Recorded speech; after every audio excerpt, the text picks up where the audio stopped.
Salut, c'est François, rosteriste auto. Aujourd'hui, on se retrouve au coin du feu, réellement, pour vous raconter, enfin Nico nous raconte, une histoire très intéressante sur les caves, mais qui ne sont pas des caves, secrètes de McLaren. On se retrouve dans le cœur de l'unité 2, l'antre secrète de McLaren. C'est un endroit secret, quelque part dans le sud de l'Angleterre, un endroit plein à craquer de célébrités oubliées. Ce ne sont ni des stars de cinéma, ni des musiciens, mais des voitures de course. Bienvenue dans l'unité 2 de McLaren. Si de nombreuses F1 finissent sur le marché de l'occasion, entre guillemets, quelques saisons après avoir couru, ce n'est pas le cas des McLaren. Ron Dennis refusant de les livrer à n'importe qui et souhaitant garder jalousement ses beautés. Cet endroit abrite au moins 70 voitures, ainsi que des roues, des sièges, des composants, des museaux et même les caisses qui ont transporté l'équipement de l'équipe dans le monde entier. En nous promenant dans cette onde, on remonte l'histoire de la F1 moderne au travers des noms tels que Prost, Senna, Lauda, Hakkinen, Hamilton ou Raikkonen. Toutes ces monoplaces de course et autant de victoires illustrent un passé pas si lointain où McLaren était l'équipe à battre, même si elle revient ces derniers temps.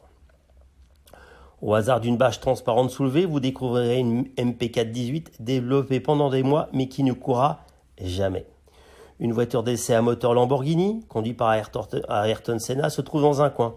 Elle a servi à l'époque pour un test mené par le Brésilien destiné à évaluer le moteur italien. McLaren signera finalement avec Peugeot. Il n'y eut jamais de McLaren Lamborghini inscrite au championnat. CF1 côtoie aussi les McLaren de route, dont une roadcar F1 GT à longue queue, un des 3 exemplaires construits. Les vieux pneus sont parfaitement empilés les uns sur les autres, tandis que les pièces détachées sont rangées dans des boîtes au cas où.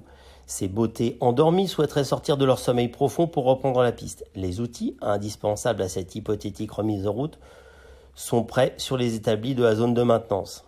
Le consultant, Ian Gosling, aide à entretenir les trésors de l'unité 2.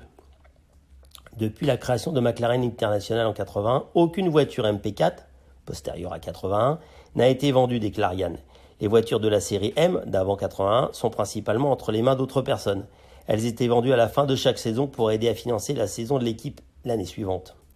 Si ce hangar est une maison de retraite pour F1, cela ne signifie pas qu'elles y soient enfermées à jamais.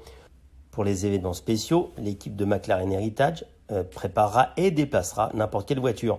C'est aussi eux qui s'occupent des réunions consacrées au patrimoine, telles que le Goodwood Festival of Speed ou le Montreal Motorsport Reunion. Au moins une trentaine de voitures sont parties rejoindre des concessions McLaren Automotive dans le monde entier, une collection unique, aucune autre écurie de F1 n'ayant pris le temps de sauvegarder toutes ces machines de course. Mais on y reviendra, Williams est aussi fort. À noter que cet endroit regorge également d'ordinateurs de toute époque.